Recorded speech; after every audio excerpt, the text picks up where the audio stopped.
سر از روز شنبه این قافل‌ها باز می‌شوند و بیروبار نسبی به جاده‌های نسبتاً خاموش شهرهای بزرگ پاکستان برمیگردد. پاکستان با وجود انتقاد دکتران و متخصصان صحی تصمیم گرفته محدودیت‌های وضع شده به خاطر ویروس کرونا را کاهش دهد. اقدامی که روز پنجشنبه صدر اعظم عمران خان اعلان کرد. امروز تصمیم گرفتیم که بسته بودن شهرها را پایان دهیم و بگذارید واضح سازم که محدودیت‌ها سر از شنبه کاهش می‌یابند، نه سر از فردا، انشالله سر از پس فردا. بازارها و دکان‌های کوچک باز می‌شوند اما مراکز تجارتی بزرگ برای فعلا بسته می‌مانند. این تصمیم حکومت پاکستان منتقدین خود را هم دارد.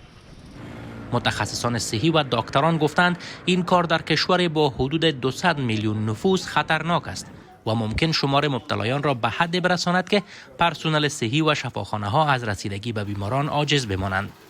اما صدر اعظم پاکستان میگوید حالا وضعیت چنین نیست. شمار تلفات در حال افزایش است، اما نه به آن سرعتی که ما انتظار داشتیم. آهسته افزایش می‌یابد. بیم از آن داشتیم که شاید شمار مبتلایان آنقدر به سرعت بلند برود که در شفاخانه‌ها جا نماند و در جاهای مخصوص برای افراد آلوده به ویروس کرونا بستر کافی داشته باشیم.